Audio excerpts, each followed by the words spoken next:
Ancient robot kikilos na. Luffy pinagtitripan lang ang mga Gorosei. Bali nag-umpisa nga itong chapter 1111 sa scene ng pag-atake ni Gorosei Mars sa barrier ng Labo Face. Finally nga nabutas niya na itong barrier. So itong scene nga na to nakita mismo ni Jinbei. Since nasa malapit na lokasyon nga lang siya dito, ramdam nga niya yung haki na itong si Gorosei Mars na napakalakas. Kaya naman dali-dali nga niyang pinuntahan agad itong si Zoro para umalis na at pumunta na sa mga kasamahan nila. Pero itong si Zoro nga ayaw pang umalis since itong si Rablucci nga hindi pa bumabagsak at still nakatayo pa rin kahit nakita nating sobrang grabing damage na ang natamo niya. Kaya naman hinila na nga ni Jinbei itong si Zoro at inatake rin itong si Rablucci. Ang naging resulta nga ng atake ni Jinbei nawala sa Zoan form itong si Rablucci at dito nakita na nga nating nakapasok na sa Labo Face itong si Gorosei Mars. Pinraise nga niya yung effort nitong si Rablucci. Nireport naman ni Lucci sa kanya ang lahat ng nalalaman niya patungkol sa sitwasyon ngayon, gaya ng kung sino-sino ang mga nasa Labo Face ngayon na sila York at yung mga Seraphim. Meron nga rin daw tao sa likod ng Labo Face, which is yung 5 miyembro daw ng Straw Hat Pirates pati na yung 2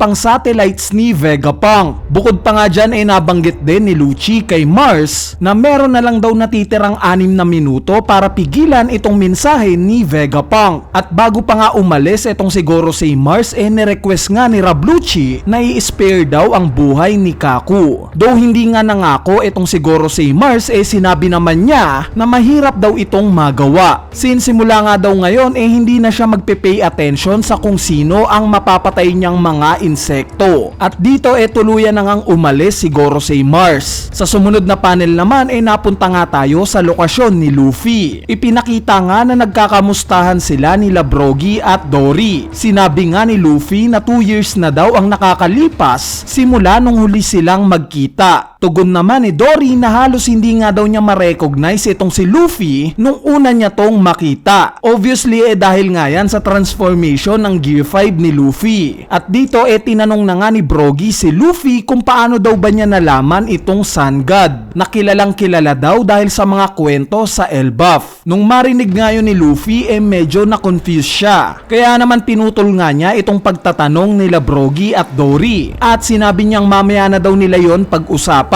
At dito ipinakita nga sila Saturn at Mercury na nagulat sa pagdating ng 2 giants sa harapan nila.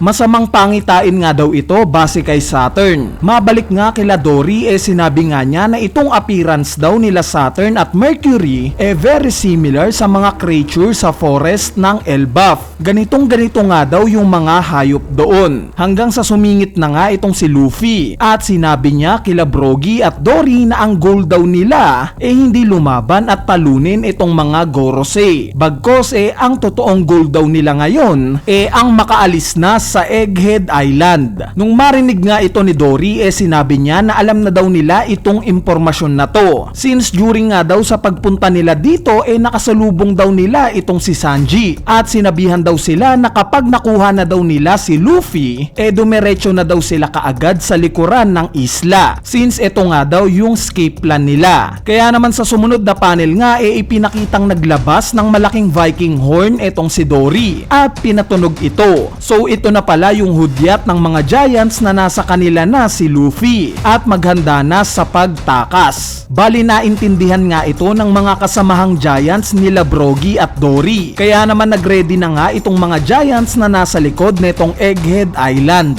Sa kabilang banda naman naiintindihan nga ni Mercury itong ginawa ng mga giants. Kaya naman bago pa nga sila makaalis umatake na siya. So nag-war cry nga itong si Mercury na may infuse ng Conqueror Saki. Sa sobrang lakas nga ng sigaw nitong si Mercury nakita nating nauga ang buong Egghead Island. Kumbaga similar yung aura sa naging palitan ng haki nila Whitebeard at Roger. Bali sa sobrang gulat nga ni Dory sa roar na may Conqueror Saki ni Mercury napatanong nga siya kung sino daw ba ito. Ang sinabi nga lang ni Brogy mukhang mga miyembro nga daw sila ng world government. At bago pa nga sila matapos sa pagsasalita, bigla na naman ngang sumugod itong si Mercury. Nasabay rin namang nasalag nila Brogy at Dory gamit yung mga shield nila. Tinanong nga ni Mercury itong dalawang giants na to kung kilala daw ba nila itong pinoprotektahan nila ngayon. Ang sinabi nga lang ni Brogy oo daw. Kaibigan nga daw nila itong si Luffy. Sa kabilang banda naman umatake na nga rin itong si Saturn. Naglabas nga siya ng mga bubbles sa bibig niya at pinunterya itong dalawang giants. Bali alam nga ni Luffy na poisonous itong si Saturn. Kaya naman bigla nga siyang kumuha ng coconut tree malapit sa kanya at hinulma ito na para bang baseball bat. In fact pininturahan pa nga niya ito. So itong mga bubbles nga hinampas lang ni Luffy gamit itong baseball bat niya. Kung saan nung tumalsik nga ito nag-create ito ng napakalaking explosion. Kaya naman gulat na gulat nga itong si Luffy sa nasaksihan niya. So itong explosion nga na to tinamaan itong tatlong Gorosei na nag-cause ng pagkasunog nila. At dahil nga sa alam ni Luffy na mga immortal itong mga Gorosei, inaya na nga niya itong sila Brogy at Dory na umalis na sa Egghead Island. Since waste of time nga naman kung lalabanan pa nila ang mga ito. Sa sumunod na panel naman pinagmamadali na nga ni Nami itong sila Jinbei at Zoro. Since sila na nga lang ang kulang at aalis na sila. Sa part naman ng grupo nila Bonnie at Frankie ipinakita ngang may nag-aabang sa kanila. At ito nga yung tatlong Vice Admirals. Mukhang haharangin nga sila ng mga ito. Mabalik nga kay Gorosei Mars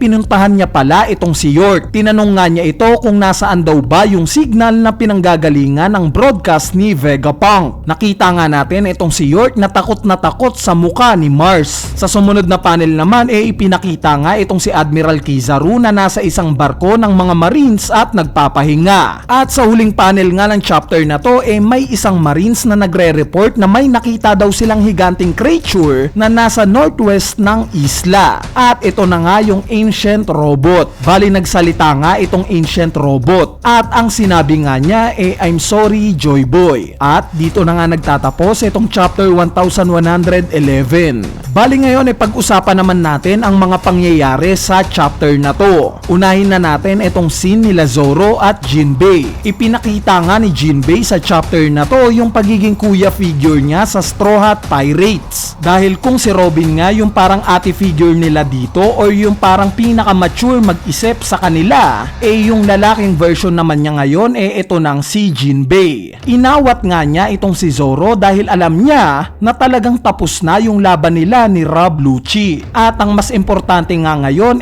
ang makaalis na sa Egghead Island. Syempre dala na rin to ng takot ni Jinbei sa parating na si Gorosei Mars. At speaking of Gorosei Mars dahil nga sa ipinakita na ang mas focus niya ngayon ang hanapin yung signal na pinanggagalingan ng broadcast ni Vegapunk, mukhang gagamitin nga niya itong si York para mahanap itong signal na to. At malamang hindi nga ito alam ni York, kaya panigurado na magtuturo siya ng ibang satellites ni Vegapunk para mahanap ito. So ang pinakamalapit nga ngayon na satellites ni Vegapunk na nasa labo phase pa itong sila Edison at Lilith. Kaya naman pwede ngang sa next chapter makita nating sugurin ni Gorosei Mars itong dalawa na to. Sa part naman ng ataking ginawa ni Gorosei Mercury kila Luffy this confirms na nagtataglay nga rin ng haki itong mga Gorosei. Meaning ibang level talaga itong matatanda na to. Sa idea nga kung paanong tatalunin itong mga Gorosei o paano sila mapapatay gayong considered na sila as mga immortal, gagawa na nga lang natin yan ng separate video. Sa part naman ng ginawa ni Luffy na nagmala Shohei Ohtani siya sa paggawa ng baseball bat, nakakatuwa nga yung pagiging creative dito ni Luffy. At nakikita natin na mas nag-i-improve na yung self-awareness niya. Pero ang malaking tanong nga dito, tuluyan na kaya silang makakaalis sa Egghead Island? O may tinatago pang baraha itong mga Gorosei para pigilan itong sila Luffy? Sa part naman ng grupo nila Bonnie at Frankie, nakita nga nating hinarang sila ng tatlong Vice Admirals. At since mga giant nga yung mga kasama nila, I'm sure na magagawa nila yan ng paraan. At ang huling scene nga sa chapter na to na pagpapakita ng ancient robot, nakakaamoy nga ako dito ng isang sacrifice. Magsasacrifice itong ancient robot para makaalis na sa isla itong buong Straw Hat Pirates. Sa paanong paraan? Bali yan nga yung pag-uusapan pag-uusapan natin sa susunod na video natin. Anyway, ayan na nga yung full chapter review natin para sa latest chapter ng manga na chapter 1111. Ipapaalala ko lang ulit na may 3 weeks break nga, pero stay tuned lang sa channel natin dahil pupunan nga natin yung 3 linggong breaks na yan ng mga contents patungkol sa One Piece na alam kong may enjoy nyo. Kaya naman kung may request nga kayong topic, comment nyo na lang yan sa ating comment section sa ibaba para magawa na natin yan ng video. So yun lang, peace!